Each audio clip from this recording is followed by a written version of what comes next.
Hello students, हमारा video magnetic series का lecture 3 है और अगर आप इसको देख रहे हो तो निश्चित रूप से आप लेक्चर 1 और लेक्चर 2 आप देख चुके होंगे। और अगर आपने नहीं देखा है तो लेक्चर 1 और लेक्चर 2 का लिंक नीचे डिस्क्रिप्शन में दिया हुआ है, एक बार आप उसको अवश्य देखो। एक एक हमारा लेक्चर का वीडियो देखते ही आपके कम से कम 4 या 5 टॉपिक आपके एक साथ तैयार होंगे। एक एक लेक्चर में मैं कई टॉपिक्स कवर कर रहा हूँ।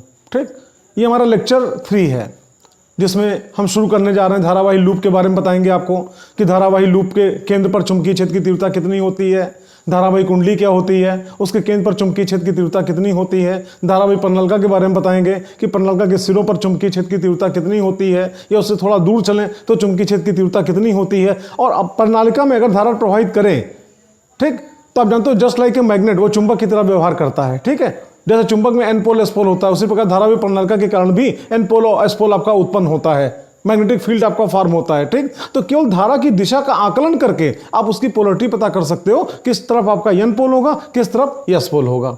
और साथ ही इस वीडियो में हम आपको यह भी बताएंगे टोराइड क्या होता है।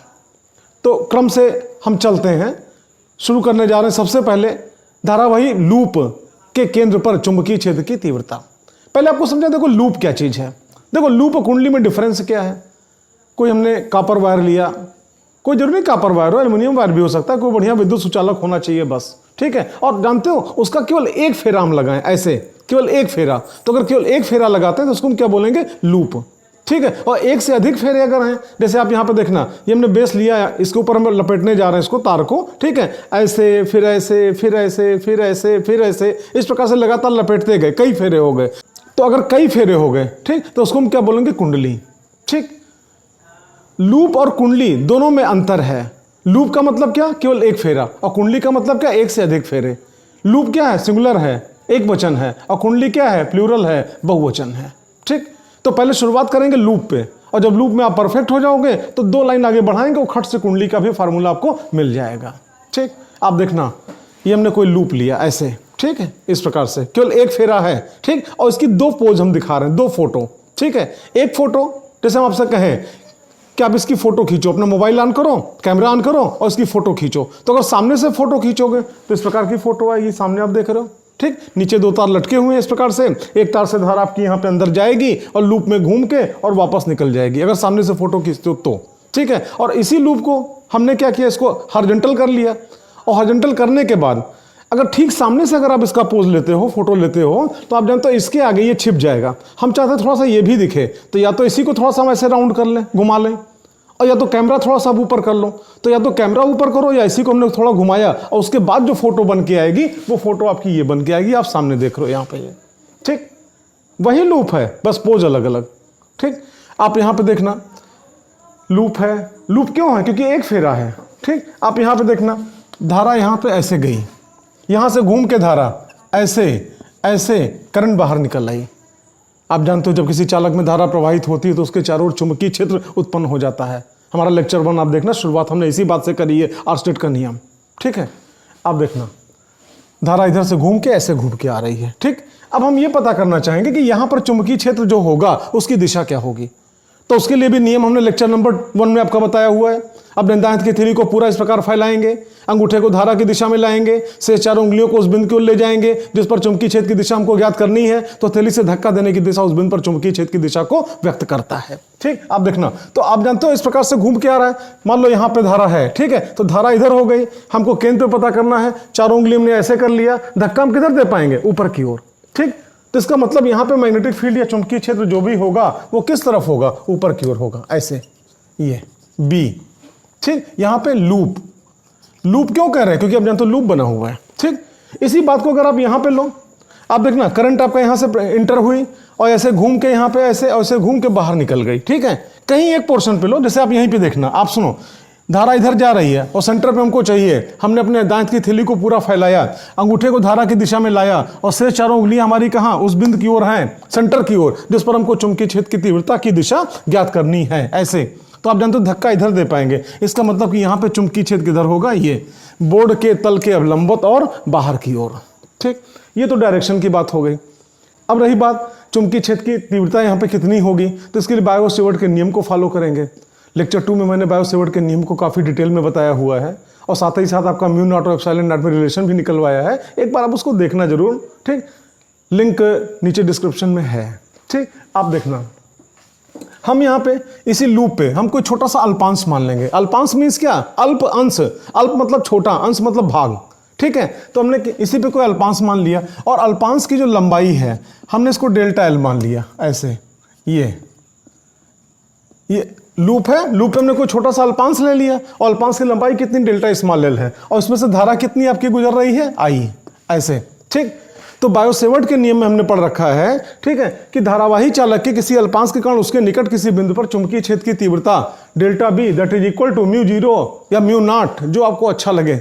म्यू नॉट भी कह सकते हो, म्यू जीरो भी कह सकते हो, ठीक है। तो delta B that is equal to mu not upon 4 pi I delta L sine theta upon R square, Biot Savart का नियम, ठीक।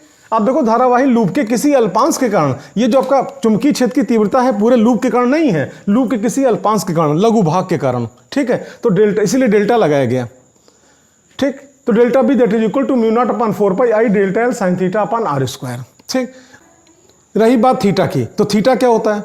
उस बिंदु को अल्पांश से मिलाने वाली रेखा, ठीक है, उस अल्पांश से जितना कोण बनाती है उसी को आप क्या बोलते हो? थीटा, ठीक। आप यहां पे देखना, बिंदु कहां पे है? सेंटर।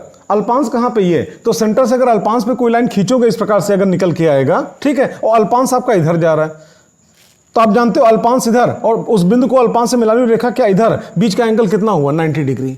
यहां पे अगर आपको समझने में थोड़ा असुविधा हो रही हो तो हम इस डायग्राम पे आते हैं, ठीक। इस डायग्राम में आप देखना, ये मान लो अल्पांश हो गया, ठीक।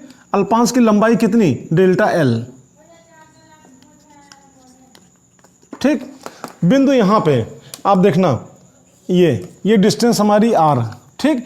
उस बिंदु को अल्पांश से मिलाने वाली रेखा द्वारा अल्पांश से बनाया गया कोण, मतलब ये एंगल हमारा कितना होगा? 90 डिग्री। यहां पे बेहतर समझ में आएगा, ठीक। इसीलिए हमने थीटा की वैल्यू यहां पे कितनी रखी? 90 डिग्री, ठीक। और लूप की जो रेडियस है हमने स्मॉल ए माना हुआ है, तो आप देखो आर की जगह पे स्मॉल ए ले लिया। अब आप आगे देखना, तो आप जानते हो साइन 90 की वैल्यू कितनी? 1। तो इस प्रकार से आपका निकल गया delta B that is equal to mu not upon 4 pi I delta L upon A square. इसकी वैल्यू तो 1 हो गई, ठीक। ये क्या निकला? धारावाही लूप के किसी अल्पांश के कारण लूप के केंद्र पर चुंबकीय क्षेत्र की तीव्रता, ठीक। अब इसी की सहायता से हम पूरे लूप के कारण चुंबकीय क्षेत्र की तीव्रता निकाल लेंगे, ठीक। हिंदी में एक मुहावरा आपने पढ़ा होगा, उंगली पकड़ के पहुंचा पकड़ना, मतलब जरा सा शरीर का एक हिस्सा हमारे पकड़ में आया, पूरा हमने हाथ पकड़ लिया, ठीक। बिल्कुल ठीक वही काम करने जा रहे हैं। अल्पांश है, अल्पांश के कारण चुंबकीय क्षेत्र की तीव्रता हमको मिल गई।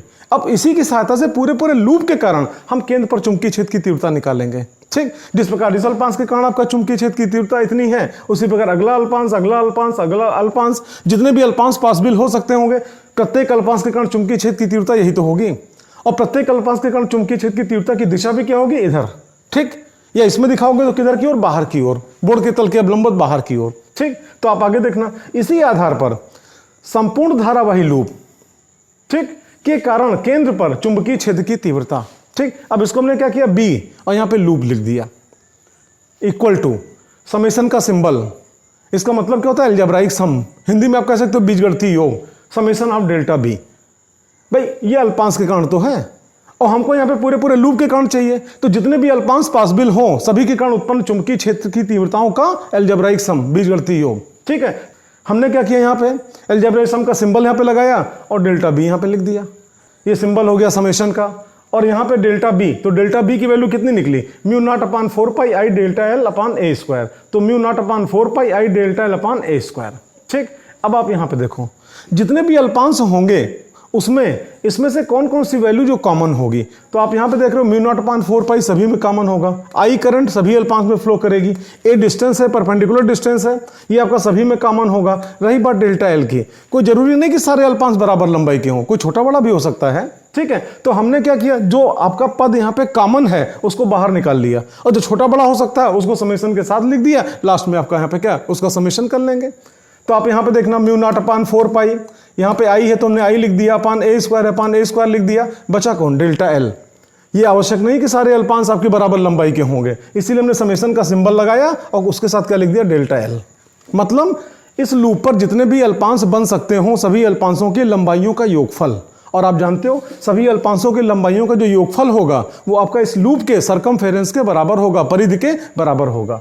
लूप की त्रिज्या हमने क्या स्मॉल ए मानी है, तो लूप की परिधि सरकमफेरेंस कितना होगा 2 पाई है, तो summation of delta L that is equal to 2 pi है। ठीक, अब इस प्रकार से आप देखोगे तो ए से एक ए कैंसिल, पाई से एक पाई कैंसिल, यहाँ पे 2 है तो यहाँ पे 4 था, ये कैंसिल हो गया, यहाँ पे 2 बचा। ठीक, तो इस प्रकार से आप देख रहे हो B loop that is equal to mu not I, ये हो गया अपॉन 2a, और यहाँ तो सब कैंसिल हो ही गया। आप देख रहे हो धारावाही लूप के केंद्र पर चुंबकीय क्षेत्र की तीव्रता का फार्मूला निकल आया, B loop that is equal to mu not I upon 2a। ठीक, अब इसी की सहायता से हम धारावाही कुंडली के कारण चुंबकीय क्षेत्र की तीव्रता निकालेंगे। और अभी इसके पहले वीडियो की शुरुआत में मैंने आपको बताया कि आप जानते हो लूप और कुंडली में यही डिफरेंस है, लूप में केवल एक फेरा, कुंडली में n फेरा। आप इमेजिन करो यहाँ पे आपका लूप है, एक फेरा है ना, अगर यहाँ पे 2 फेरे हों तो यहाँ पे चुंबकीय क्षेत्र की तीव्रता क्या होगी, इसी की जस्ट डबल। अगर यहाँ पे 3 फेरे हों तो चुंबकीय क्षेत्र की तीव्रता इसी की क्या 3 गुनी हो जाएगी। अगर यहाँ पे 4 फेरे हों तो चुंबकीय क्षेत्र की तीव्रता इसी की क्या 4 गुनी हो जाएगी। और उसी प्रकार अगर यहाँ पे n फेरे हों तो आप जानते हो यहाँ पे चुंबकीय क्षेत्र की तीव्रता इसकी n गुनी हो जाएगी, n टाइम्स। ठीक, आप देखना यदि लूप के स्थान पर कैपिटल N फेरों वाली कोई समतल वृत्ताकार कुंडली हो, ठीक है, आप देखना इसमें कोई समतल वृत्ताकार कुंडली हो तो कुंडली का प्रत्येक फेरा एक धारावाही लूप के भांति व्यवहार करेगा। ऐसी दशा में समतल वृत्ताकार धारावाही कुंडली के केंद्र पर चुंबकीय क्षेत्र की तीव्रता। ठीक, हमको कुछ नहीं करना, यहाँ पे जो आपका लूप के कारण निकला, लूप मतलब क्या एक फेरा और कुंडली में क्या n फेरा, हम इसी को n से मल्टीप्लाई कर दें, कुंडली का हम पा जाएंगे, कॉइल का मिल जाएगा। ठीक है, आप आगे देखना तो बी कॉइल लिखा देना, यहाँ पे क्या बी लूप है, यहाँ पे क्या B coil that is equal to n into B loop, मतलब क्या एक फेरे के कारण उत्पन्न चुंबकीय क्षेत्र की तीव्रता, और कुंडली में कितने n फेरे हैं, इसी को हमने n से मल्टीप्लाई कर दिया। ठीक, तो यहाँ पे n लिखा गया, यहाँ पे बी लूप की वैल्यू यहाँ पे निकली थी उसको रखा गया, और दोनों को आप इकट्ठा कर दो तो यहाँ पे क्या आपका निकल आएगा B coil that is equal to mu 0 या mu not NI upon 2a। ये आपका चुंबकीय क्षेत्र की तीव्रता निकली समतल वृत्ताकार कुंडली के केंद्र पर चुंबकीय क्षेत्र की तीव्रता, और ये जो आपका निकला समतल वृत्ताकार लूप के केंद्र पर चुंबकीय क्षेत्र की तीव्रता। इस प्रकार से एक टॉपिक आपका समाप्त हुआ। हम अगला टॉपिक शुरू करने जा रहे हैं। नेक्स्ट टॉपिक समतल वृत्ताकार कुंडली के अक्ष पर चुंबकीय क्षेत्र की तीव्रता। इसके पहले आपने क्या कहाँ निकाला था, समतल वृत्ताकार कुंडली के केंद्र पर चुंबकीय क्षेत्र की तीव्रता। इस टॉपिक में हम लेने जा रहे हैं समतल वृत्ताकार कुंडली के अक्ष पर चुंबकीय क्षेत्र की तीव्रता। पहले आप देखो अक्ष कहते किसको हैं, अभी हमने इसके पहले आपको समझाया था, कोई वायर है, एक फेरा आपने लगाया तो क्या कहलाएगा लूप, ठीक है, और एक से अधिक फेरे अगर आपके हो गए तो क्या कहलाएगा कुंडली। ठीक, केंद्र पर चुंबकीय क्षेत्र की तीव्रता जब निकालनी थी तो आप जानते हो पहले लूप लिया गया था और लूप के केंद्र पर चुंबकीय क्षेत्र की तीव्रता निकाल दी गई, और उसके बाद फिर कुंडली के लिए जब निकालना हुआ तो ये माना गया कि कुंडली में n फेरे हैं और प्रत्येक फेरा एक धारावाही लूप के समतुल्य होता है, तो जितना आपका लूप के केंद्र पर निकला था उसी को n से मल्टीप्लाई कर दिया गया।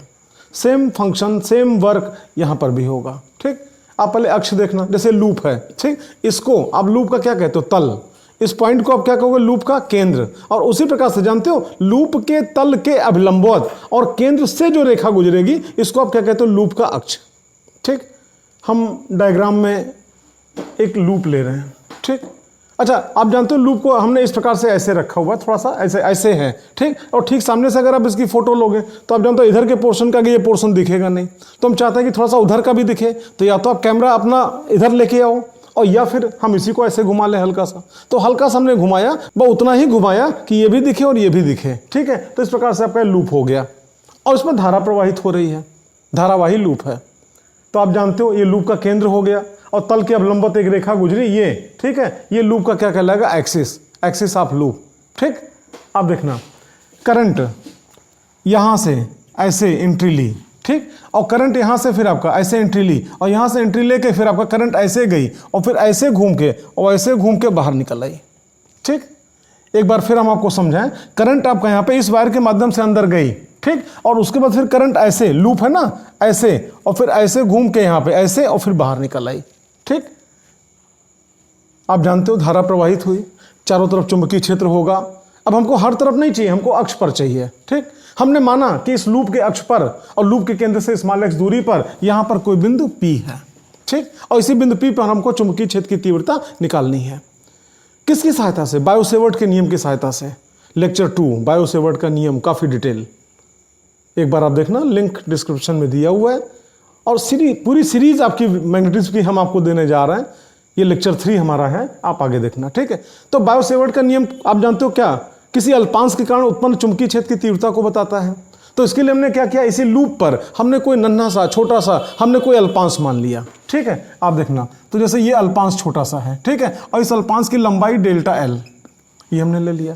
लेने को तो कहीं भी ले सकते हैं, आप यहाँ ले लो अल्पांश, यहाँ ले लो, ऊपर ले लो, इधर ले लो, कहीं लेना है, हमने मान लो अपर साइड में ले लिया, थोड़ा आसानी हो जाएगी, ठीक, समझने समझाने में।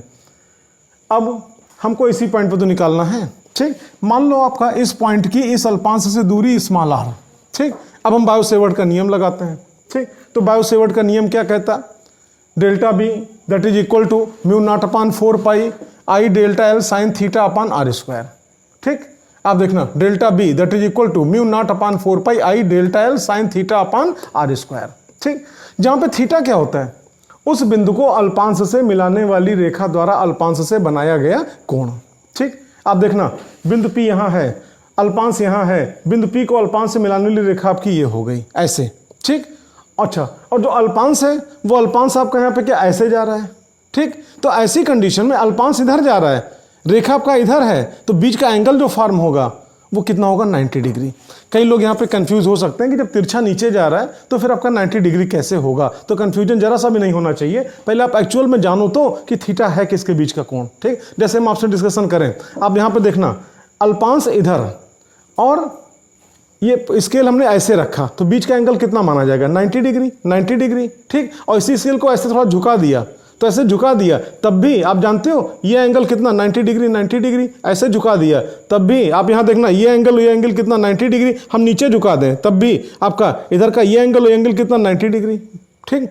आप देखो, अगर झुकाया तो हॉरिजॉन्टल से तो झुकाया, लेकिन आपका यहाँ पे आपका जो अल्पांश ऐसे जा रहा है, तो अल्पांश इधर जा रहा है, ये इधर जा रहा है ऐसे, ठीक। तो चाहे ऐसे रखो तब भी 90 डिग्री, बीच का एंगल ये, ठीक। ऐसे झुक जाएगा तब भी बीच का कोण कितना, 90 डिग्री, नीचे पहुंच जाएगा तब भी आपका एंगल कितना होगा, 90 डिग्री, ठीक है। आप यहाँ पे देखना, साइन 90 की वैल्यू कितनी, 1। तो इस प्रकार से आप देख रहे हो, delta B that is equal to mu not upon 4 pi I delta L upon R square, क्योंकि साइन 90 की वैल्यू कितनी हो गई, 1 हो गई, ठीक।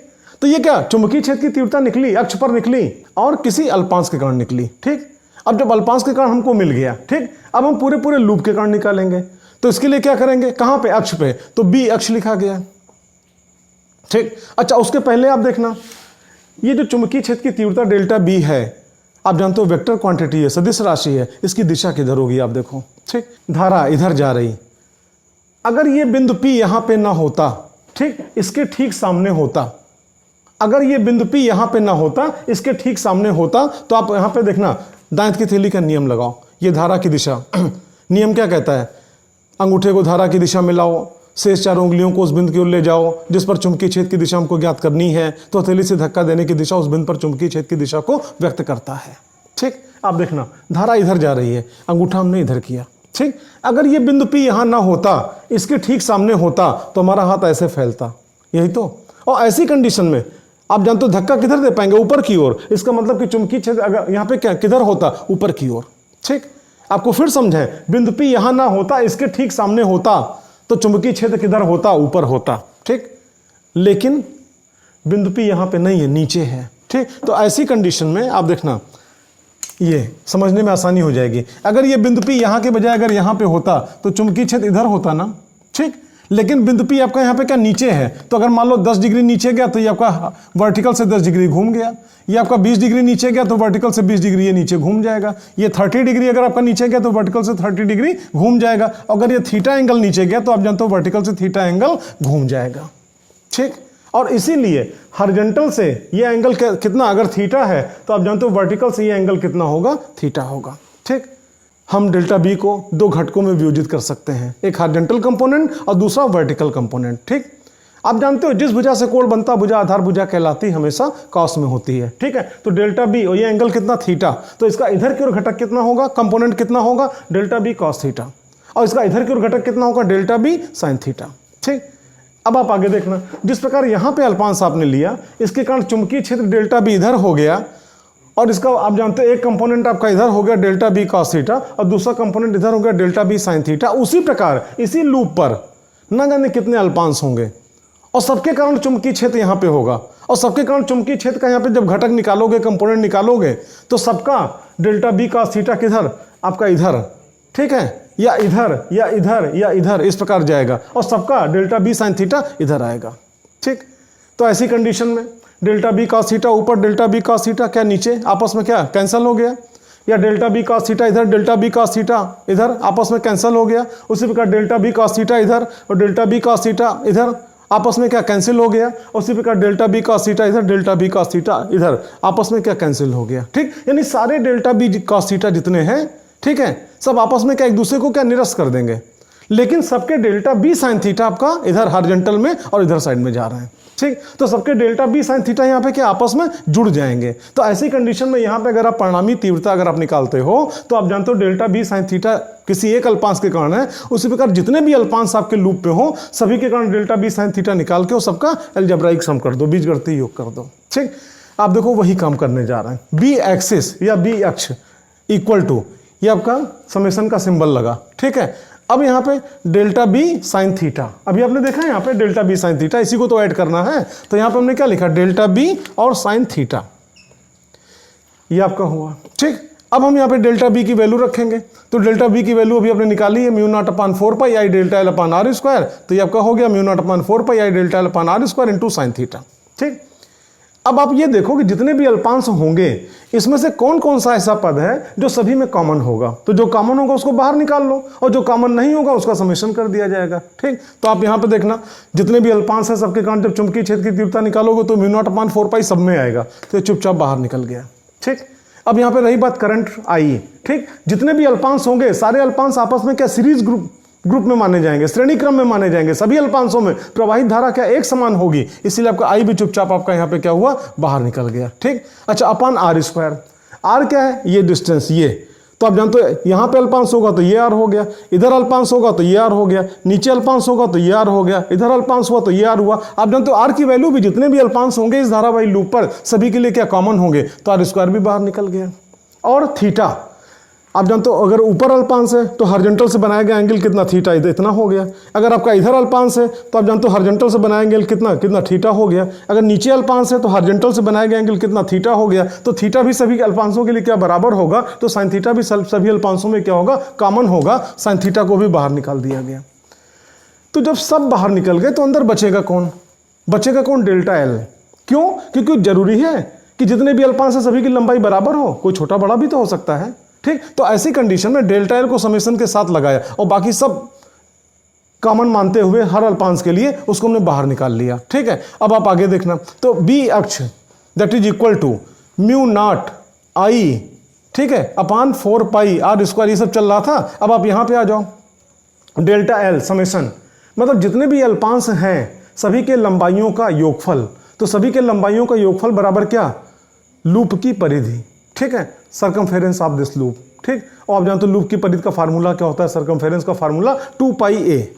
यहाँ पे रेडियस कितनी माने हो आप, ए माने हो, तो आप देखो यहाँ पे समेशन ऑफ डेल्टा एल की जगह पे क्या 2 पाई ए हो गया। ठीक, और ऐसी कंडीशन में जो कैंसिल होने लायक हो उसको आप कैंसिल कर दो। तो आप यहाँ पे देखना, पाई से पाई कैंसिल, 2 से यहाँ पे 4 कैंसिल, यहाँ पे 2 आ गया। ठीक, और आगे देखना आप यहाँ पे कुछ कॉमन नहीं दिख रहा है, तो यहाँ पे बचा क्या फिर आपका म्यू नॉट आई ए, ठीक, अपान 2, यहाँ 2 है ना, आर स्क्वायर, ये हो गया। ठीक, अच्छा, और साइन थीटा, आप आगे देखना साइन थीटा, आप जानते हो ये एंगल कितना, थीटा, तो निश्चित रूप से ये एंगल कितना होगा, थीटा। ठीक, और कोण के सामने की भुजा लंब होती है और तिरछी वाली कर्ण होती है। ठीक, तो ये आप जानते हो सामने ये लंब कितना, लूप की त्रिज्या के बराबर ए। ठीक, और कर्ण कितना, आर, तो यहाँ पे आप देखना साइन थीटा बराबर क्या, लंब बटे कर्ण बराबर क्या, ए बटे आर, ये हो गया। अब आप आगे देखना, ए यहाँ भी, ए यहाँ भी, ठीक, और यहाँ पे आर स्क्वायर हो गया। तो सॉल्व करने पे आपका क्या निकल के आएगा, आप देखना, बी अक्ष बराबर mu not I A square upon 2 R cube, ये हो गया। ठीक, अब आप यहाँ पे आ जाओ, आर जो तिरछी दूरी यही तो आर है। आप पाइथागोरस थ्योरम लगाओ, कर्ण का वर्ग बराबर लंब का वर्ग धन आधार का वर्ग, मतलब आर स्क्वायर बराबर क्या, A square plus X square. ठीक है, आप देखो R square that is equal to A square plus X square, तो आर की वैल्यू कितनी हो जाएगी, A square plus X square की होल पावर हाफ।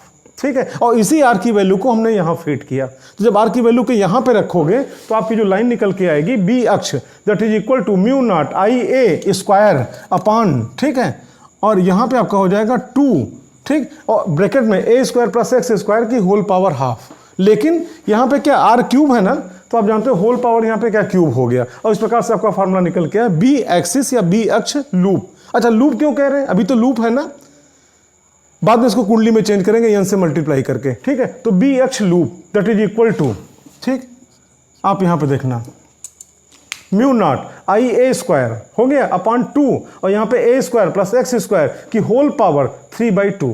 भाई यहां पे पावर हाफ और होल पावर 3 है, तो आप जानते हो कितना होल पावर कितना होगा 3/2, और इस प्रकार से आपका वृत्ताकार, समतल वृत्ताकार धारावाही लूप के अक्ष पर चुंबकीय क्षेत्र की तीव्रता आपने निकाला, ठीक। चुंबकीय क्षेत्र की तीव्रता का मात्रक आप सभी लोग जानते हैं न्यूटन पर एम्पियर मीटर, जिसे आप टेस्ला भी कहते हो, ठीक है, इसकी यूनिट हो जाएगी। अब हम ये इमेजिन कर रहे हैं कि यहाँ पे धारावाही लूप के स्थान पर अगर कैपिटल एन फेरों वाली समतल वृत्ताकार कुंडली होती तो अक्ष पर चुंबकीय क्षेत्र की तीव्रता क्या होता, ठीक है। आप जानते हो कुंडली का प्रत्येक फेरा एक धारावाही लूप के भांति व्यवहार करेगा, ठीक है। तो अगर कुंडली में 2 फेरे होंगे तो अक्ष पर आपका जो चुंबकीय क्षेत्र की तीव्रता होगी वो इसी की दुगनी हो जाएगी। अगर कुंडली में 3 फेरे होंगे तो अक्ष पर जो चुंबकीय क्षेत्र की तीव्रता होगी वो इसी की 3 गुनी हो जाएगी। कुंडली में अगर n फेरे होंगे तो अक्ष पर जो चुंबकीय क्षेत्र की तीव्रता होगी वो इसी की n गुनी हो जाएगी, ठीक। आप देखो, यदि लूप के स्थान पर कैपिटल एन फेरों वाली समतल वृत्ताकार कुंडली हो तो कुंडली के केंद्र पर, यहाँ पे केंद्र पर नहीं बल्कि कुंडली के अक्ष पर, ठीक, चुंबकीय क्षेत्र की तीव्रता, तो यहाँ पे कितना बी अक्ष, लेकिन अब यहाँ पे कॉइल लिखा गया सफिक्स में, इक्वल टू, तो आप जानते हो बी अक्ष लूप यानी एक फेरा जितना चुंबकीय क्षेत्र होता हो उसको आप n से यहाँ पे क्या मल्टीप्लाई कर दो, तो आप जानते हो यहाँ पे n हो गया, ये वैल्यू उठा के यहाँ फिट करी गई, और जब यहाँ पे निकल के आया बी अक्ष कॉइल मतलब समतल वृत्ताकार कुंडली के अक्ष पर चुंबकीय क्षेत्र की तीव्रता, और इकट्ठा करने पे सॉल्व करने पे आपका निकल के आया म्यू नॉट या म्यू जीरो जो भी आपको हो, ठीक है, N I A square upon 2 A square plus X square की होल पावर 3/2, ठीक। इस प्रकार से आप जानते हो समतल वृत्ताकार कुंडली के केंद्र पर चुंबकीय क्षेत्र की तीव्रता किस प्रकार डेरिवेशन किया जाएगा, उसका फार्मूला क्या निकल के आएगा आपने देखा। ये हेडिंग भी खत्म। अब हम चलते हैं नेक्स्ट हेडिंग पे। नेक्स्ट टॉपिक एम्पियर का परपथीय नियम। आपको बताएं इलेक्ट्रोस्टैटिक्स जिसको आप कहते हो स्थिर वैद्युतिकी, ठीक है, उसमें जो महत्व गॉस के थ्योरम का है, ठीक, इलेक्ट्रोमैग्नेटिज्म में ठीक वही महत्व आपका एम्पियर के परपथीय नियम का है। आप जानते हो गॉस के थ्योरम की सहायता से कई डेरिवेशन आसान हो गए, कई डेरिवेशन किए गए, ठीक है। ठीक उसी प्रकार से एम्पियर के परपथीय नियम की सहायता से भी कई डेरिवेशन आसान हो जाएंगे और कई डेरिवेशन आपके होंगे, ठीक है। देखो एम्पियर का परपथीय नियम है क्या, आपको बताएं, किसी बंद परिपथ की सीमा के अनुदिश, ठीक, जो उसकी बाउंड्री है तो बाउंड्री के साथ साथ चलो। जैसे बाउंड्री अगर आपकी इस प्रकार से है तो सीमा के अनुदिश का मतलब क्या है, यहाँ पे हो तो इस तरफ, यहाँ पे हो तो इस तरफ, यहाँ पे हो तो इस तरफ, यहाँ पे हो तो इस तरफ, इस प्रकार से, ठीक है। किसी भी बंद परिपथ की सीमा के अनुदिश चुंबकीय क्षेत्र, एक सिंबल आप वेक्टर बी का रेखीय समाकल। आपको बताएं रेखीय समाकल का तात्पर्य क्या है, जैसे आप जानते हो मैथमेटिक्स का एक पोर्शन है आपका कैलकुलस, 2 पार्ट में बटा हुआ, डिफरेंशियल और इंटीग्रल। डिफरेंशियल में क्या होता है, जैसे कोई बड़ी उपलब्धि है, बड़ी चीज है, उसको छोटे छोटे पीसेज में उसको बांट देना, ठीक। और इंटीग्रल में क्या होता है, इसी का जस्ट अपोजिट, छोटी छोटी चीजों को मिला के बड़ी उपलब्धि हासिल कर लेना, ठीक। और उसी का एक पार्ट है रेखीय समाकल। आपको बताएं, देखो कायदे से आपका उस प्रोसेस को हम क्या कहते हैं, समाकलन, इंटीग्रेशन, और समाकलन करने के बाद जो रिजल्ट हमको फाइंड आउट होता है वो कहलाता है समाकल। इसीलिए रेखीय समाकल शब्द का इस्तेमाल किया गया, आप कंफ्यूज मत होना, ठीक है। तो आप यहां पे देखो, किसी बंद परिपथ की सीमा के अनुदिश चुंबकीय क्षेत्र वेक्टर बी का रेखीय समाकल सदैव उस पथ द्वारा घिरी नेट धारा का म्यू नॉट गुना होता है। म्यू नॉट क्या है, वायु निर्वात की क्या, चुंबकशीलता, ठीक। केवल कहने से नहीं, इसको प्रूव करके भी दिखाया जाएगा। इस बात को अगर आप शॉर्ट फॉर्म में आपको तो आप ये भी कह सकते हो, ये रेखीय समाकल का सिंबल हो गया vector B dot vector DL. यहाँ पे एल मीन्स क्या है, लंबाई। लंबाई का मतलब क्या है, जैसे आप बाउंड्री है तो बाउंड्री पे यहाँ से यहाँ इस प्रकार से घूमोगे, आप यहाँ पे जाओगे तो आप जानते हो, अगर आपसे पूछा जाए कितना आप चले तो आप जानते हो उसकी जो पूरी बाउंड्री होगी उसकी पूरी लेंथ कोई, तो आप यहाँ पे क्या करोगे, टोटल करोगे, ठीक है। तो आप यहाँ पे देखना, ये रेखीय समाकल का, लाइन इंटीग्रल का आपका यहाँ पे क्या सिंबल हो गया, vector B dot vector dl, ठीक है, और that is equal to mu not into I. ये आपका एम्पियर के परपथी नियम को शॉर्ट फॉर्म में लिखा गया। अब रही बात इसको प्रूव कैसे करें, तो प्रूव करने के लिए आपको दिखाएं, ये सामने डायग्राम आप देख रहे हो, एक हमने ऋजुरेखीय चालक तार लिया, ठीक, जिसमें धारा प्रवाहित हो रही, कितनी आई, किधर से, नीचे से ऊपर की ओर, ठीक। आप जानते हो इसके चारों ओर क्या होगा, चुंबकीय क्षेत्र होगा। आरसेट के नियम में आपने पढ़ा है, धारा प्रवाहित करो तो चारों ओर चुंबकीय क्षेत्र उत्पन्न हो जाता है, धारा प्रवाहित किया चारों ओर चुंबकीय क्षेत्र उत्पन्न हो जाएगा। आप ये भी जानते हो चुंबकीय क्षेत्र की दिशा क्या होगी, ठीक। अंगूठे को धारा की दिशा में से 4 उंगली को उस बिंदु की ओर ले जाओ जिस पर चुंबकीय क्षेत्र की दिशा ज्ञात करनी हो, तो धक्का देने की दिशा उस बिंदु पर चुंबकीय क्षेत्र की दिशा को व्यक्त करता है, ठीक है। आप देखना धारा ऊपर जा रही है, ठीक। तो आप जानते हो अगर स्मॉल r दूरी पे यहाँ पे कोई पॉइंट है तो अंगूठा हम ऊपर ले गए और अपने चारों उंगलियों को हमने क्या इधर की ओर किया, धक्का हम इधर दे पाएंगे। तो आप जानते हो अगर धारा नीचे से ऊपर की ओर है तो इधर कोई पॉइंट है तो इस पर चुंबकीय क्षेत्र किधर होगा, इधर की ओर। उसी प्रकार यहाँ पे कोई पॉइंट है, धारा ऊपर और यहाँ पे कोई पॉइंट है तो चारों उंगली इधर ले गए, छेद किधर होगा, अंदर की ओर। उसी प्रकार पीछे के साइड में अगर कोई पॉइंट है, धारा ऊपर, चारों उंगली इधर ले गए, धक्का आप इधर दे पाओगे, चुंबकीय क्षेत्र इधर होगा, ठीक है। तो आप यूं कह सकते हो कि जैसे यहाँ पे, तो यहाँ पे चुंबकीय क्षेत्र इधर, यहाँ पे चुंबकीय क्षेत्र इधर, यहाँ पे चुंबकीय क्षेत्र इधर, यहाँ पे चुंबकीय क्षेत्र इधर, यहाँ पे चुंबकीय क्षेत्र या मैग्नेटिक फील्ड इधर, इस प्रकार से आपका मैग्नेटिक फील्ड होगा। ठीक उसी प्रकार से बिंदु P पर भी अगर आप देखो तो मैग्नेटिक फील्ड किधर, इधर, ठीक। और हम जानते हैं कि अगर कोई ऋजुरेखीय चालक तार है जिसमें I धारा प्रवाहित की जाए तो स्मॉल r दूरी पर चुंबकीय क्षेत्र की तीव्रता का फार्मूला क्या होता है, ठीक है। आप जानते हो B that is equal to mu not upon 2 pi, ध्यान देना 4 पाई नहीं है, 2 पाई है, ठीक है, I अपॉन स्मॉल r, ठीक। ये आपका चुंबकीय क्षेत्र की तीव्रता हो गई किसी चालक में स्मॉल I धारा प्रवाहित करने पर स्मॉल r दूरी पर स्थित किसी बिंदु पर चुंबकीय क्षेत्र की तीव्रता, ठीक। अब आप आगे देखना, आप जानते हो वृत्तीय पथ के प्रत्येक बिंदु पर यही तो चुंबकीय क्षेत्र होगा। जो सर्कुलर पाथ है, अगर आपसे पूछे यहाँ पे चुंबकीय क्षेत्र कितना, यही mu not upon 4 pi I upon r, यहाँ पे चुंबकीय क्षेत्र की तीव्रता कितनी, म्यू नॉट अपॉन, यहाँ पे देखो यहाँ पे चुंबकीय क्षेत्र की तीव्रता कितनी, mu not upon 2 pi I upon r, यहाँ पे चुंबकीय क्षेत्र की तीव्रता कितनी, mu not upon 2 pi I upon r। प्रत्येक बिंदु पर चुंबकीय क्षेत्र की तीव्रता कितनी, mu not upon 2 pi I upon r। यानी कि आप यूं कह सकते हो प्रत्येक बिंदु पर चुंबकीय क्षेत्र की तीव्रता का परिमाण एक समान होगा, दिशा भले अलग अलग होगी और दिशा किधर होगी, जो उसकी बाउंड्री है बाउंड्री के अनुदेश होगी, ठीक। तो ऐसी कंडीशन में हम तो यहाँ पे एम्पियर का परपथीय नियम प्रूव करने चल रहे हैं। तो एम्पियर के परपथीय नियम में लेफ्ट साइड में क्या है, रेखीय समाकल का सिंबल और वेक्टर बी डॉट वेक्टर यहाँ पे dl, ठीक। तो आप देखो रेखीय समाकल का सिंबल और vector B dot vector dl, ठीक, इक्वल टू, आप जानते हो vector A dot vector B that is equal to A B cos theta, where theta is the angle between both vector A and vector B. तो आप उसी प्रकार यहाँ पे देखना vector B dot vector dl है तो रेखीय समाकल का सिंबल हो गया और यहाँ पे क्या b into dl into cos theta, ठीक। अच्छा, और थीटा अभी आपने देखा डायग्राम में, आप जानते हो जिस प्रकार से आपका लाइन बढ़ती जा रही है उसी के अनुदेश से आपका चुंबकीय क्षेत्र, आपकी दिशा भी लगातार बदलती जा रही है, ठीक है। तो आप जानते हो थीटा की वैल्यू कितनी हो जाएगी, 0। भाई आप जानते हो इधर से आप इधर आए और चुंबकीय क्षेत्र भी इधर, इधर से आप इधर गए चुंबकीय क्षेत्र भी इधर, इधर से आप इधर गए चुंबकीय क्षेत्र भी उसी दिशा में, तो थीटा की वैल्यू कितनी होगी, 0, और cos 0 की वैल्यू कितनी होती है, 1। तो इस प्रकार से आपका निकल के आया रेखीय समाकल का symbol b into dl into 1, मतलब रेखीय समाकल का सिंबल आपका लगा b इंटू dl, ठीक। अब आप यहाँ पे आ जाओ, b इंटू देखिए, हाँ, तो रेखीय समाकल का सिंबल b इंटू dl ये आपका निकल के आया। अब आप आगे देखना है, क्योंकि प्रत्येक बिंदु पर चुंबकीय क्षेत्र की तीव्रता का परिमाण एक समान होगा, ठीक है। तो ऐसी कंडीशन में b को हमने बाहर निकाल लिया और रेखीय समाकल के सिंबल के साथ हमने dl लिख दिया। इसका मतलब क्या हुआ कि जो उसकी बाउंड्री है उसकी आपका अलग अलग उसके जो अल्पांश होंगे उसके अल्पांशों की लंबाइयों का योगफल और बराबर क्या, पूरी पूरी परिधि। तो आप जानते हो पूरी पूरी परिधि मतलब क्या, सरकमफेरेंस, ठीक है। तो b की वैल्यू कितनी निकली थी, mu not upon 2 pi I upon r, यहाँ पे रखा गया। और फिर यहाँ पे क्या, रेखीय समाकल का सिंबल हो गया यहाँ पे dl, तो रेखीय समाकल का सिंबल हो गया dl और ये बराबर क्या हो जाएगा, पूरी पूरी सरकमफेरेंस के, परिधि के, कितना, 2 पाई r, ठीक है। तो ऐसी कंडीशन में आप देखोगे यहाँ पे देखो 2 से आपका 2 कैंसिल, ठीक, पाई से पाई भी कैंसिल हो गया, r से r भी कैंसिल हो गया, तो सब तो कैंसिल हो गया, बचा क्या, म्यू नॉट इंटू आई, ठीक। तो आप यूं कह सकते हो रेखीय समाकल का सिंबल वेक्टर बी डॉट आपका वेक्टर dl कह लो, ठीक है, that is equal to mu not into I, ये आपका, ठीक। और यही तो एम्पियर का परपथीय नियम है। इस प्रकार से आपने एम्पियर का परपथीय नियम देखा।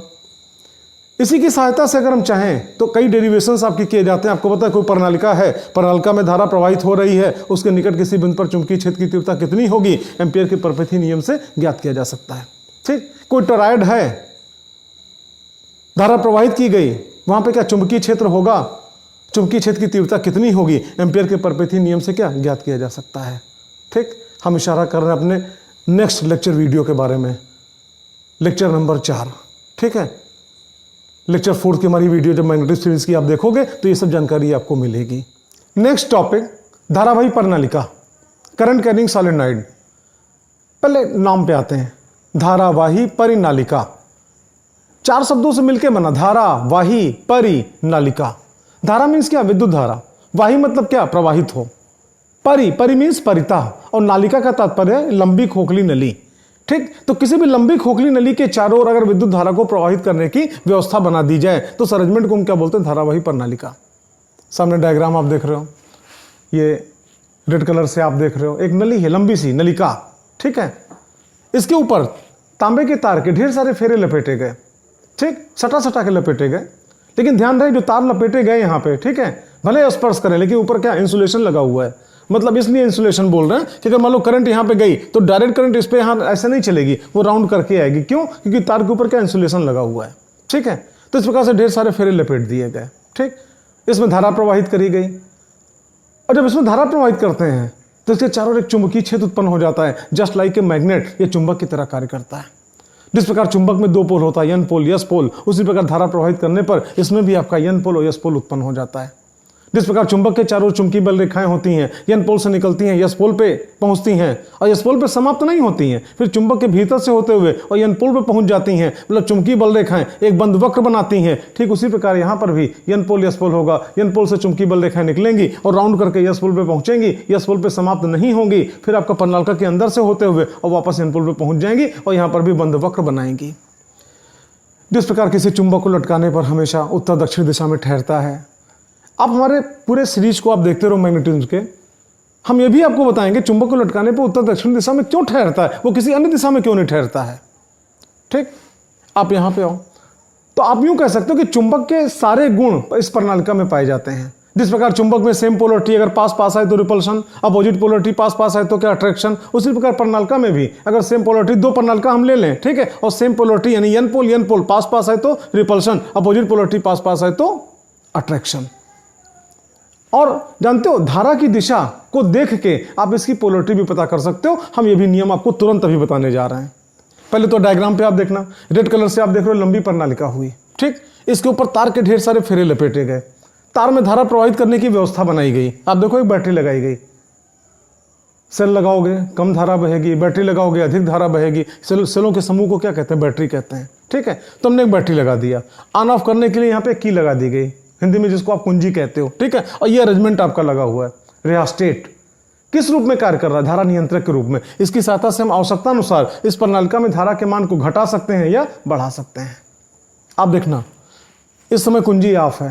ठीक, इस प्रणालिका में कोई धारा प्रवाहित नहीं हो रही है, ये किसी प्रकार से मैग्नेट की तरह बिहेव नहीं करेगा, कोई पोलरिटी नहीं है। ठीक है, और जैसे हमने की यहाँ पे ऑन किया ये, ठीक, तो की ऑन करते ही आप देखो प्लस यहाँ पे है टर्मिनल। ठीक है, यहाँ से करंट ऐसे आया, ठीक, और यहाँ से करंट निकल के फिर यहाँ पे, फिर आप जानते हो इस जो आपका अरेंजमेंट है बेलन, खोखला बेलन, ठीक है, खोखली नलिका, इसके पीछे गया और पीछे से घूम के फिर आपका करंट यहाँ पे आया, फिर पीछे से घूम के यहाँ पे, फिर यहाँ पे, फिर यहाँ पे, फिर यहाँ पे, इस प्रकार से पीछे से राउंड करते करते, अब सब तार पे नहीं सिंबल दिखा रहे, कुछ छोड़ छोड़ के हमने दिखाया। आप देखना यहाँ से घूम के फिर यहाँ पे आया, ठीक, और यहाँ से आने के बाद करंट ये आया, और यहाँ से आने के बाद करंट आपका ये आया। ठीक, ये करंट फ्लो कर रहा है, और करंट की डायरेक्शन को देख के अगर आप चाहो तो पोलरिटी पता कर सकते हो कि किस तरफ एन पोल होगा और किस तरफ यस पोल होगा। कैसे पता करोगे, जानकारी आपको दें। देखो क्लॉकवाइज और एंटी क्लॉकवाइज आप सभी लोग समझते होंगे। घड़ी के चलने की दिशा में कोई चीज़ घूमे तो क्या कहलाएगा, क्लॉकवाइज। विपरीत दिशा में घूमे तो क्या, एंटी क्लॉकवाइज। सामने डायग्राम हम आपको दिखा रहे हैं, ध्यान से सुनना। बहुत आसान ट्रिक आपको बताने जा रहे हैं कि उस ट्रिक को अगर आप समझ गए तो किसी भी प्रणालिका में बहने वाली धारा की दिशा को देख के आप उसकी पोलरिटी को तुरंत आप बता ले जाओगे। ठीक, आप सामने देख रहे हो 2 सर्कल बना हुआ है। ठीक, इसी सर्कल को हम यहाँ पे इसका कुछ पोर्शन गायब कर रहे हैं। आप देखना यहाँ पे ऐसे ये गायब किया वर्टिकल में, और यहाँ पे हॉरिजॉन्टल में ऐसे हमने गायब किया। आप देखना, ठीक,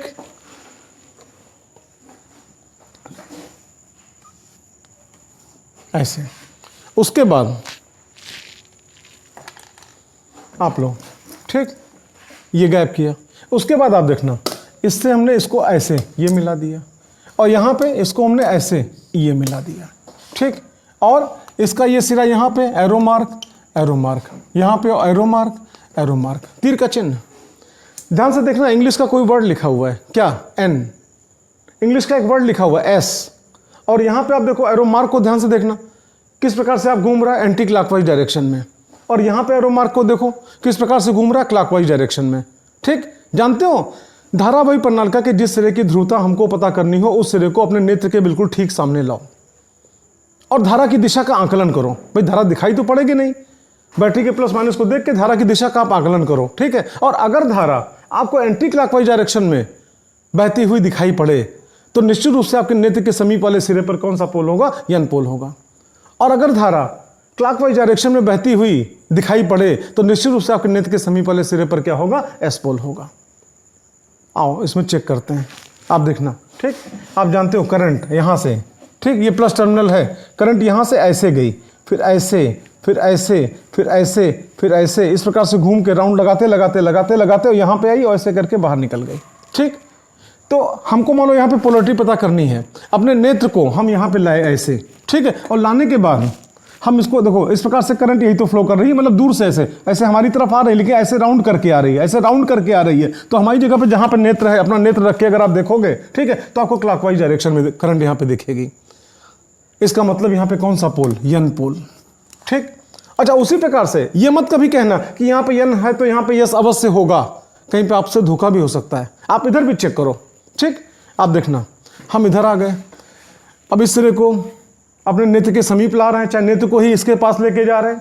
आप देख रहे हो करंट ऐसे ऐसे, ये ऐसे, यही तो बढ़ रही है, ठीक। तो जब इधर से हम देखेंगे तो इधर से हमको करंट किस प्रकार दिखाई दे रही है, ठीक, क्लॉकवाइज डायरेक्शन में।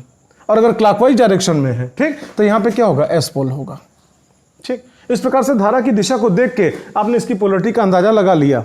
और आप जानते हो जिस प्रकार चुंबक में एन पोल से चुंबकीय बल रेखा निकलती हैं, एस पोल पे जाती हैं, ये बल रेखा निकली, यहाँ पे खत्म नहीं होगी और यहाँ से घूम के और वही बल रेखा वापस आपका ये आ गई ऐसे, ये, ठीक।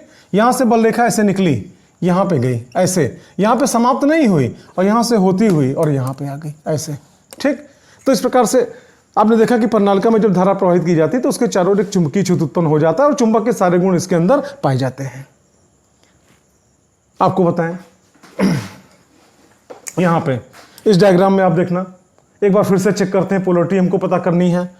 यहां पे एक हमने बैटरी लगाई, चलो आप देखना, ये लो ऐसे, ठीक, ये माइनस और ये प्लस, आप देखना, आप इस पे ध्यान दो, प्लस इधर है, माइनस इधर है, ठीक है। अब यहां से करंट ऐसे आई, प्लस है ना, प्लस से निकल के यहां पे गई, फिर पीछे से घूम के करंट फिर यहां पे आई, फिर पीछे से घूम के करंट ये आई, फिर पीछे से घूम के करंट इस प्रकार से, इस प्रकार से, इस प्रकार से, इस प्रकार से, और फिर पीछे से घूम के करंट यहां पे आई, ठीक, ये, और यहां से फिर पीछे गई और यहां से निकल के करंट अपनी ये आ गई।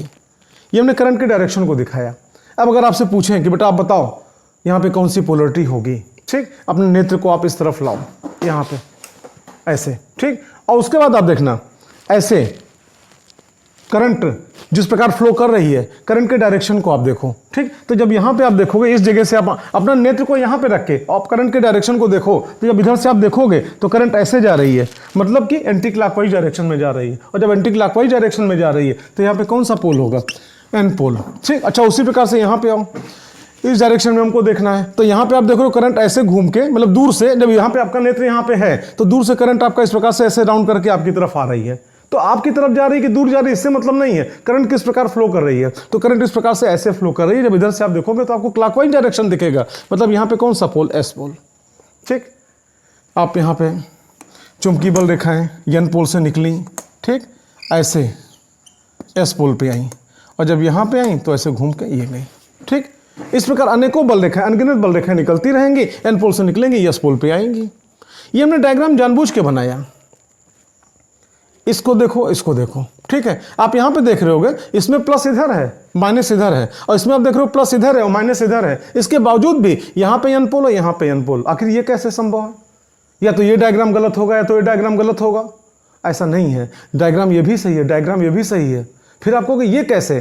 ये इसलिए कि यहाँ पे आप देख रहे हो भले आपका प्लस इधर हो गया, आप देखो तार को किस प्रकार हमने लपेटा है। यहाँ पे तार जो आपका जो गया वो पीछे से घूम के आगे निकल रहा है, और यहाँ पे तार आपका आगे से घूम के किधर जा रहा है, पीछे जा रहा है। ठीक, इसलिए आपका ऐसा हो पाया। हम इसलिए बताना कि अक्सर बुक्स में या अक्सर टीचर लोग बताते हैं कि बस तार जिस प्रकार लपेटा गया देखो आप पोलरिटी बोल दो, ये कहना बिल्कुल गलत है। आप यहाँ पे देखना करंट की डायरेक्शन को आप देखो, केवल तार का लपेटना मत देखो किस प्रकार लपेटा गया, क्योंकि आप यहाँ पे देख रहे हो यहाँ पे तार आगे से लपेटा गया और यहाँ पे तार पीछे से लपेटा गया, इसके बावजूद यहाँ पे एन पोल है, यहाँ पर भी एन पोल है। तो आपको तार का लपेटना नहीं देखना है, बल्कि आपको यहाँ पे क्या करंट की डायरेक्शन देखनी है। करंट के डायरेक्शन के हिसाब से आप बताओगे वहां पे कि कौन सी पोलरिटी किधर होगी। इसका डिटेल स्टडी अभी हम अपनी स्क्रीन पे चल के आपको कराने जा रहे हैं। स्क्रीन पे आप देख रहे हो ये प्रणालिका किसी भी बहुत अच्छे सुचालक पदार्थ, बेसिकली आपका कॉपर है, एल्युमिनियम है, लेकिन आप जानते हो जनरली आपका कॉपर का इस्तेमाल ज़्यादा बेटर होता है। ठीक है, हमने कॉपर का एक वायर लिया लंबा सा इंसुलेटेड वायर, ठीक, और उसको क्या किया, कोई बेस लेके उसके ऊपर इस प्रकार से लपेट के, किस प्रकार से, कुंडलनी के आकार का, हेलिक्स के आकार का, ठीक है, लपेट के हमने यहाँ पे कुंडलनी तैयार करी, कुंडलिनी हेलिक्स। ठीक है, उसका एक सिरा ये और दूसरा सिरा ये। किसी सप्लाई से इसको जोड़ेंगे, सेल या बैटरी से। यहाँ पे आप देखो बैटरी से जोड़ते हैं, इसके अंदर क्या धारा प्रवाहित हुई, करंट यहाँ पे प्लस है, ये माइनस है, यहाँ से करंट देखो निकल के जा रही, और इस प्रकार से यहाँ पे करंट ऐसे घूम के ऐसे घूम के ऐसे घूम के इस प्रकार से आपका कुंडलनी के आकार में घूमते हुए करंट यहाँ से बाहर निकली और बाहर से निकल के यहाँ पे आ गई। ठीक, और जितनी देर तक करंट फ्लो करती रहेगी उतनी देर तक आपका जस्ट लाइक ए मैग्नेट ये चुंबक की तरह व्यवहार करेगा। और जो ऊपर नीचे आप यहाँ पे चारों तरफ देख रहे हो ये सब क्या चुंबकीय बल रेखाएं दर्शाई गई हैं। ठीक, अभी हमने आपको समझाया था धारा की दिशा को देख के आप पोलरिटी पता कर सकते हो। ठीक, धारा की दिशा जिस सिरे पे पता करनी हो उस सिरे को अपने नेत्र के ठीक सामने लाओगे, और अगर करंट क्लॉकवाइज डायरेक्शन में फ्लो करती हुई आपको दिखाई पड़े तो नेत्र के समीप वाले सिरे पर कौन सा यस पोल होगा। ठीक, और अगर आपको विपरीत दिशा में दिखाई पड़े तो वहां पे क्या एन पोल होगा। अगर एंटी क्लॉकवाइज डायरेक्शन में, आप सामने देख रहे हो ये एंटी क्लॉकवाइज डायरेक्शन में आपको मोशन कर रहा है। ठीक है, तो आप जानते हो यहाँ पे क्या एन पोल, ये सामने क्या दिख रहा है, जो प्रणालिका भी हमने दिखाया था उसका एक किनारा है। ठीक, अब आप यहाँ पे अदर साइड में आप आ जाओ, प्रणालिका का दूसरा किनारा। ठीक, इसमें जो करंट है वो इस प्रकार से फ्लो कर रहा है, क्लॉकवाइज डायरेक्शन में फ्लो कर रहा है। तो इस किनारे पर, मतलब नेत्र हम इधर से देख रहे हैं ना, तो इस किनारे पर यहाँ पे क्या एस पोल। ठीक, इस प्रकार से एन पोल से चुंबकीय बल रेखा निकलेगी, यस ऊपर से घूम के और यस पोल पे आएंगे, यस पोल पे समाप्त नहीं होंगे बल्कि यस पोल से होते हुए वापस आपका फिर आपका अंदर प्रवेश करते हुए एन पोल पे पहुंच जाएंगी। आप जानते हो चुंबकीय बल रेखाएं एक बंद वक्र बनाती हैं। प्रणालिका की लंबाई अगर स्मॉल एल हो, देखो प्रणालिका की लंबाई का मतलब जो नली जिस पे लपेटा गया उस नली की लंबाई नहीं, बल्कि जितनी लंबाई में तार लपेटा गया है। आप डायग्राम पे देखना, ये नली हम चाहें तो यहां से लेके यहां तक काफी लंबा कर दें, लेकिन तार तुम्हारा यहां से लेके यहीं तक लपेटा हुआ है। तो प्रणालिका की लंबाई का तात्पर्य जिस नली पे लपेटा गया उस नली की लंबाई नहीं, बल्कि जितनी लंबाई पे तार लपेटा गया वो लंबाई है। आप देखो डायग्राम में, इसीलिए हमने एल दिखाया, लेकिन एल यहाँ पे नली के इस सिरे से यहाँ तक हम नहीं लाए, बल्कि तार का यहाँ पे लपेटना यहाँ से शुरू हुआ और यहाँ पे समापन हुआ। ठीक है, यहाँ से लेके यहाँ तक की लंबाई। ठीक, तो अगर प्रणालिका की लंबाई अगर स्मॉल एल है और स्मॉल एल लंबाई में अगर कुल कैपिटल एन फेरे हैं, चाहे इस प्रकार लपेटो और चाहे ऐसे लपेटो, आपकी मर्जी। ठीक है, तो ऐसी कंडीशन में प्रणालिका में अगर हम स्मॉल आई धारा प्रवाहित करते हैं तो प्रणालिका के भीतर चुंबकीय क्षेत्र की तीव्रता, इसका फार्मूला आपका B that is equal to mu not N I upon small L. Ampere के परपथीय नियम की सहायता से इसका डेरिवेशन भी किया जा सकता है। ठीक, आप यहाँ पे देख रहे हो जहाँ पे एन क्या है, प्रणालिका में फेरों की संख्या, यल क्या है, जितनी लंबाई में फेरे लपेटे गए हैं, आई क्या है, प्रवाहित धारा, और बी क्या है, प्रयुक्त चुंबकीय क्षेत्र की तीव्रता। ठीक, इसी को आगे चलते हैं। देखो स्मॉल एल लंबाई में कितने फेरे, कैपिटल एन, तो एकांक लंबाई में कितने फेरे, capital N upon small L. तो अगर हम चाहें तो capital N upon small L को यहाँ पे इकट्ठा करके और इसको हम स्मॉल एन से लिख सकते हैं, और जहाँ पे स्मॉल एन क्या है, एकांक लंबाई में फेरों की संख्या, number of turn per unit length. ठीक, तो इसी प्रकार से आप यहाँ पे देखना B that is equal to mu not small N, यहाँ पे देखना कैपिटल एन, यहाँ पे स्मॉल एन। ठीक है, और into small I. Capital N का मतलब क्या, प्रणालिका में लपेटे गए फेरों की कुल संख्या, और स्मॉल एन का मतलब क्या, प्रणालिका में जो फेरे लपेटे गए तो एकांक लंबाई में कितने फेरे लपेटे गए। ठीक, स्मॉल एन इसकी वैल्यू कितनी हो जाएगी, capital N upon small L. और आपको बताएं जब यहाँ से चुंबकीय बल रेखाएं से निकलती हैं तो ये मान के चला गया लगभग आधी बल रेखाएं ऊपर से, लगभग आधी बल रेखाएं नीचे से, लगभग आधी बल रेखाएं इधर से, लगभग आधी बल रेखाएं इधर से, इस प्रकार से। ठीक है, तो प्रणालिका के सिरों के निकट कहीं कोई बिंदु लोगे आप यहाँ पे, तो जो जितना भीतर चुंबकीय क्षेत्र की तीव्रता होगी इसकी हाफ हो जाएगी।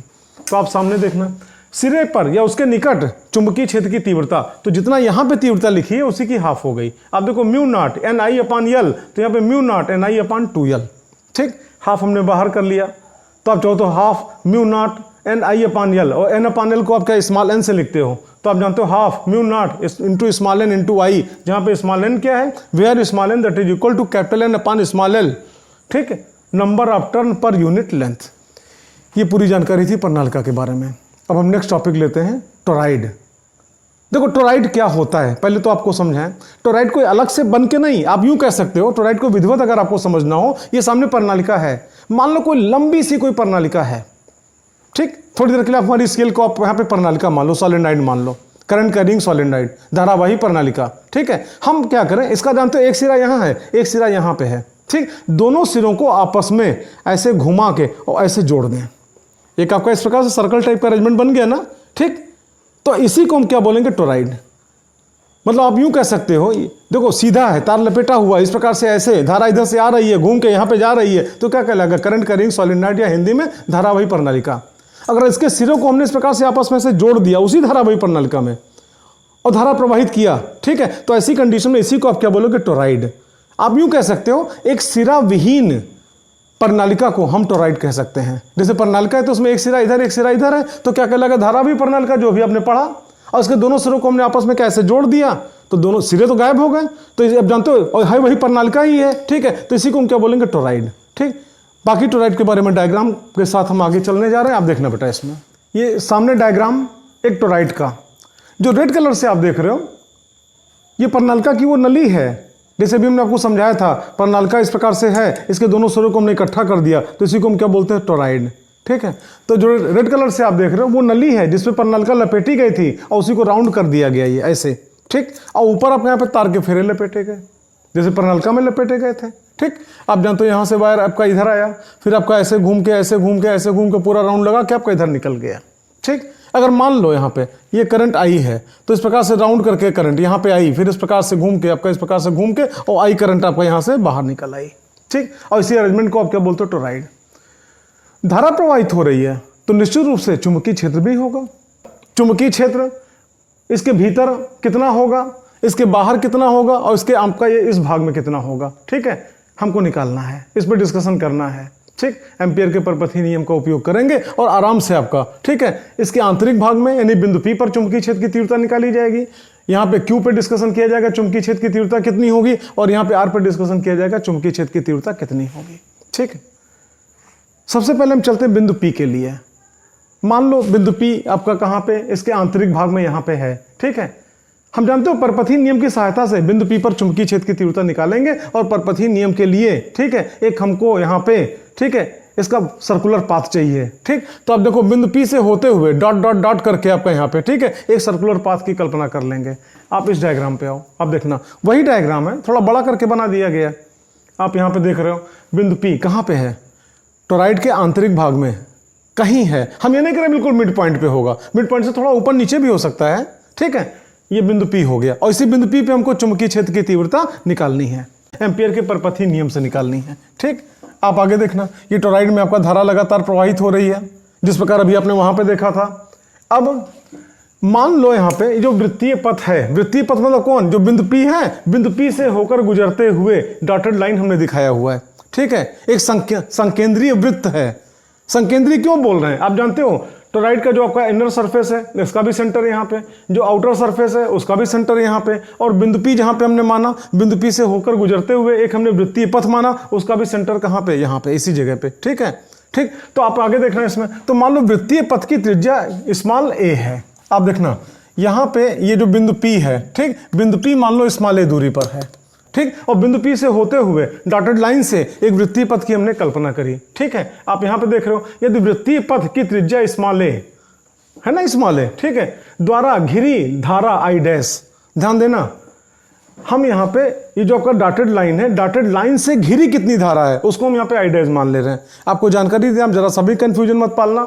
इसमें प्रवाहित धारा, प्रवेशित धारा कितनी आई है, पूरे में प्रवाहित हो रही है, लेकिन हम यहाँ पे क्या बात कर रहे हैं आपसे, देखना कि वृत्तीय पथ द्वारा घिरी धारा, मतलब जो डॉटेड लाइन है, डॉटेड लाइन से घिरी धारा। आपको और क्लियर करें, आप देखो डॉटेड लाइन यहाँ पे है, तो आप जानते हो डॉटेड लाइन के नीचे की धारा, डॉटेड लाइन के ऊपर की धारा नहीं। यहाँ पे डॉटेड लाइन ये है तो डॉटेड लाइन के इधर की धारा, डॉटेड लाइन के इधर की धारा नहीं, ठीक। डॉटेड लाइन यहाँ पे है, डॉटेड लाइन के ऊपर की धारा, नीचे की धारा नहीं। या उसी प्रकार डॉटेड लाइन यहाँ पर है तो डॉटेड लाइन के इधर की धारा, उधर की धारा नहीं, ठीक। तो वृत्तीय पथ से घिरी धारा का तात्पर्य आप समझ पाए कि नहीं, और इसीलिए यहाँ पे आई डैश माना गया, ठीक, क्योंकि आई मानते हैं तो आई तो आपका यहाँ पे परिपथ में गुजरने वाली कुल धारा है यहाँ पे ना, ठीक। तो आप यहाँ पे देखना, और यहाँ पे हमको क्या चाहिए, वृत्तीय पथ द्वारा घिरी धारा।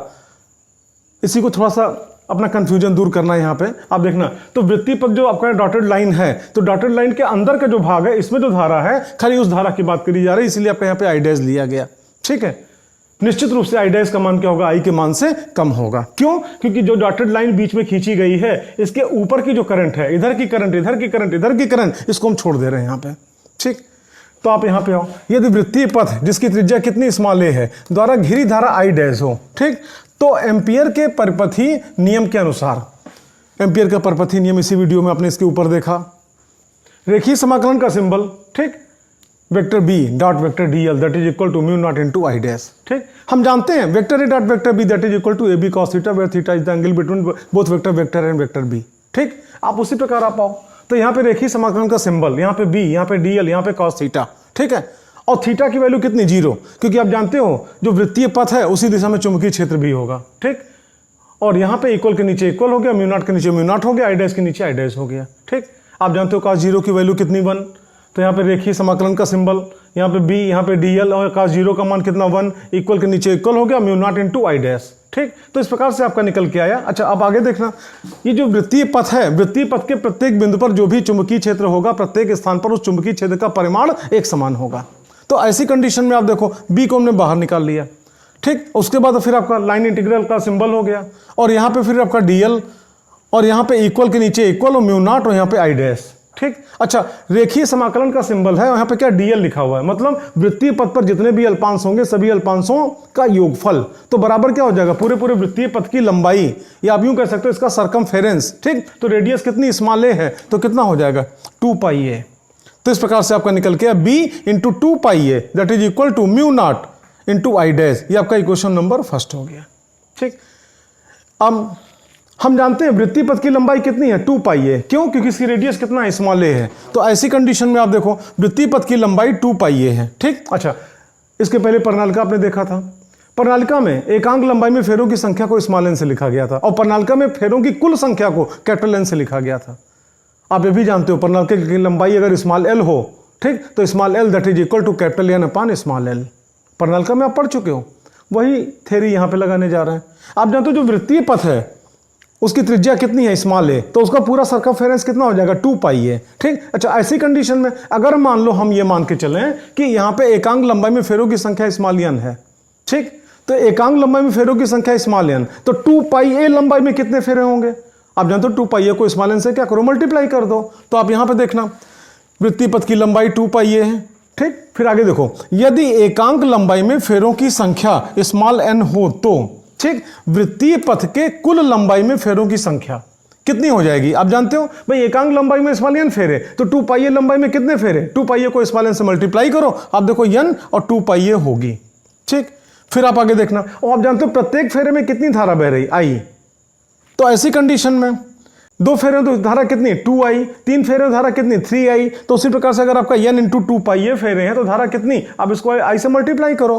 तो यहाँ पे आप देखना, अतः वृत्तीय पथ में कुल धारा, ठीक है, तो आप जानते हो n इंटू 2 पाई ए इंटू आई होगी, ठीक। ये आपने देखा। आप आगे चलो, ऐसी दशा में उपरोक्त समीकरण 1 के अनुसार, तो इक्वेशन नंबर फर्स्ट यही तो है, तो इक्वेशन नंबर फर्स्ट में जब इस वैल्यू को हम फीड करेंगे यहाँ पे, आप देखना बी 2 पाई ए इक्वल और mu naught into I dash, तो म्यू नॉट हो गया, और आई डैश की वैल्यू कितनी, आप देखो जो निकला n into 2 pi A into I, ठीक। तो n इंटू 2 पाई ए इंटू आई हो गया।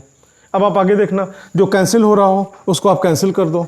आप देखो क्या क्या कैंसिल होगा, 2 पाई ए और यहाँ पर भी 2 पाई ए, ये पूरा पूरा कैंसिल हो गया, ठीक। तो इस प्रकार से आपका निकला b that is equal to mu not into n into I, ठीक।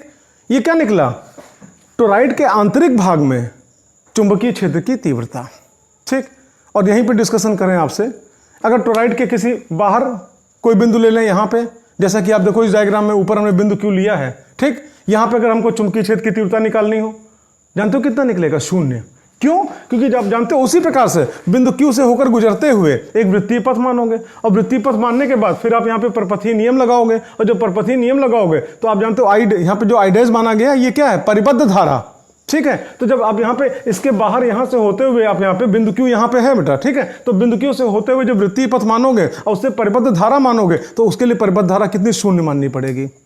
क्यों 0 माननी पड़ेगी? आप सुनो, यहाँ पे आओ, यहाँ पे करंट ऐसे जा रही है, ठीक। तो यहाँ पे करंट ऐसे जा रही है, ठीक। तो आप जानते हो ये करंट अगर आपका इधर, ये करंट इधर, ठीक, आपस में निरस्त। उसी प्रकार आप यहाँ पे आओ, यहाँ की करंट आपकी ऐसे जा रही है तो इधर की करंट ऐसे घूम के जाएगी जस्ट अपोजिट डायरेक्शन में, ठीक। यहाँ पे कितना? 0, ठीक। दोनों का परिणाम ही आप कह सकते हो 0, ठीक है। उसी प्रकार यहाँ पे आओ, यहाँ पे करंट आप देख रहे हो पीछे से घूम के इधर आगे आई, और यहाँ पे आप देखोगे यहाँ आपका इधर से घूम के आपका इधर की तरफ गई। तो ये करंट ऐसे और ये करंट ऐसे आपस में निरस्त, ठीक। तो ऐसी कंडीशन में अगर बिंदु Q यहाँ पे ऊपर आप मानते हो बाहर, और जब आप निकालोगे तो यहाँ पे इसकी वैल्यू क्या हो जाएगी? 0। और जब इसकी वैल्यू 0 तो आगे कुछ भी काम करो B का मान कितना आएगा? 0। आप यूं कह सकते हो टोरॉइड के बाहर किसी भी बिंदु पर कोई भी चुंबकीय क्षेत्र नहीं होता है।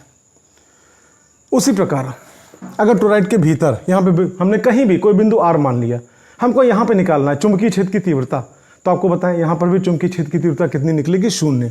क्यों? क्योंकि आप जानते हो बिंदु R है, R से होते हुए एक वृत्तीय पथ की कल्पना करोगे और यही एम्पियर का परपथीय नियम लगाओगे, ठीक। और जब यहाँ पे डॉटेड लाइन ऐसे करके आप यहाँ पे देखोगे, ठीक है, यही वृत्तीय पथ है, तो वृत्तीय पथ से परिबद्ध धारा कितनी मानी जाएगी? 0। क्यों? क्योंकि सारी धारा तो आपका जो वृत्तीय पथ है उसके बाहर है, वृत्तीय पथ के अंदर तो कोई धारा है ही नहीं, और जब कोई धारा है ही नहीं तो यहाँ पे इसकी वैल्यू कितनी हो जाएगी? 0। और जब इसकी वैल्यू 0, आगे आप काम बढ़ाओ, B का मान कितना निकलेगा? 0, ठीक। तो इस प्रकार से रिजल्ट क्या निकला कि अगर कोई टोरॉइड है, धारावाही टोरॉइड है, तो धारावाही टोरॉइड का जो आंतरिक भाग होगा, यानी कि जो पाइप जिस पाइप पे तार लपेटे गए हैं उस पाइप के अंदर तो चुंबकीय क्षेत्र होगा, लेकिन उस पाइप के बाहर चाहे एक्सटर्नल पोर्शन पे आप आओ और चाहे यहाँ इस पोर्शन पे आप आओ, कोई चुंबकीय क्षेत्र नहीं होगा, ठीक। ये पूरा टोरॉइड आपने देखा। टोरॉइड एक प्रकार से जो आपने सॉलिनॉइड देखा था, करंट कैरिंग सॉलिनॉइड, उसी का एक विशेष रूप यहाँ पे आवश्यकता अनुसार इसका उपयोग किया जाता है, ठीक। अब चलते हैं अपने स्क्रीन पे और एक बार टोरॉइड आप ढंग से एक बार देखना। सामने स्क्रीन पे आप एक प्रणालिका देख रहे हो। धारावाही तब कहेंगे जब धारा प्रवाहित होगी, ठीक। और इस प्रणालिका को हमने क्या किया? राउंड करना शुरू किया। इस प्रकार से राउंड करते गए। अभी हमने कहा ना एंडलेस सॉलिनॉइड, इसके दोनों सिरों को हमने यहाँ पे नजदीक ला दिया। अब लाके बेल्ट नहीं करना, पास पास लाना है, ठीक है। धारा प्रवाहित करोगे टोरॉइड की तरह कार्य करेगा। हम यहाँ पे टोरॉइड का केवल एक फेरा ले रहे हैं, आप देख रहे हो, पूरा नहीं, केवल एक फेर आपको दिखा रहे हैं। पोलरिटी आपको समझाने जा रहा है, एन पोल यस पोल। आप इधर देखो, ये करंट आपका इस प्रकार से जाके इस प्रकार से यहाँ पे जा रही है। सामने से आपको किस प्रकार दिख रहा होगा? ये कौन सा आपका क्लॉकवाइज की एंटी क्लॉकवाइज? निश्चित रूप से आप बोलोगे एंटी क्लॉकवाइज। तो अगर एंटी क्लॉकवाइज है तो अभी हमने आपको समझाया था क्या एन पोल हो गया। अब इसको अदर साइड से देखें, आप देखो तो अदर साइड से देखोगे आपके यहाँ पे तो वही करंट यहाँ पे क्या इस प्रकार से क्लॉकवाइज डायरेक्शन में दिखाई पड़ेगी। तो ये कौन सा? एस पोल हो गया। तो एक तरफ एन और एक तरफ यस, ठीक। आप जानते हो एन पोल से चुंबकीय बल रेखाएं निकलती हैं, यस पोल पे जाती हैं। एक बार ध्यान से आप स्क्रीन पे देखना पूरा फंक्शन यहाँ पे, ठीक। अब आगे यहाँ पे सुनो, आप जानते हो राइट हैंड पाम रूल भी आपको समझाया गया। धारा की दिशा में अंगूठा से 4 उंगली को सेंटर की तरफ लाएं तो क्षेत्र आपका इधर की ओर होगा। आप देखो एन पोल इधर है, चुंबकीय बल रेखा इधर निकल रही है। और भी रूल है आपके यहाँ पे, धारा की इधर करो, 4 उंगलियों को इस प्रकार से आप घुमाओ, जो उंगलियों को घूमने की दिशा होती है वही आपका चुंबकीय क्षेत्र की दिशा को व्यक्त करता है, ठीक है। तो इस प्रकार से आप यहाँ पे देख रहे हो एन पोल यस पोल आपने देखा, खाली एक लूप में लेके समझाया जा रहा है। जैसे कोई मैग्नेट है, आप देखो एन पोल इधर, यस पोल इधर, यहाँ से चुंबकीय बल रेखा निकल के ये गई, यहाँ चुंबकीय बल रेखा निकल के ये गई, चारों तरफ से इधर से बल रेखा निकल के इधर इस प्रकार से जाएगी। और सेम वे आप जानते हो यहाँ पे सॉलिनॉइड है, प्रणालिका है, इधर आपका एन पोल, इधर यस पोल, ठीक। आप देख रहे हो चुंबकीय बल रेखा यहाँ से निकली, बंद वक्र बनाई। ठीक उसी प्रकार जिस प्रकार किसी चुंबक में एन पोल से निकलती है और यस पोल पे पहुंचती है और अंदर से घूम के आपका वापस आपका एन पोल पे फिर आ जाती है। आप देख रहे हो प्रणालिका में एन पोल से चुंबकीय बल रेखा निकली, यस पोल पे गई। ठीक उसी प्रकार जिस प्रकार चुंबक में एन पोल से निकल के यस पोल पे जाती हैं। सामने देखना डायग्राम को, एक प्रणालिका को हम टोरॉइड का शेप देने जा रहे हैं।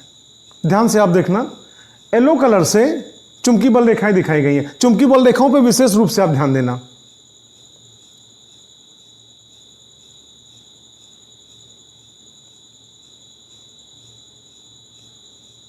लास्ट मोमेंट देखना,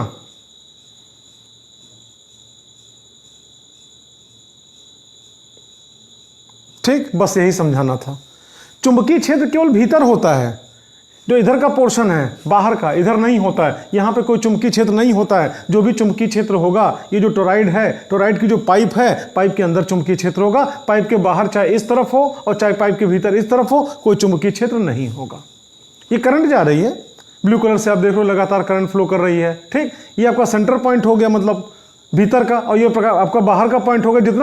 जितना ब्लू कलर से है, ठीक, इसमें किसी प्रकार का कोई चुंबकीय क्षेत्र नहीं होगा। जो भी चुंबकीय क्षेत्र है, येलो कलर से आपका चुंबकीय बल रेखाएं दिखाई गई हैं। जो टोरॉइड का पाइप है, केवल पाइप के अंदर ही चुंबकीय क्षेत्र होगा।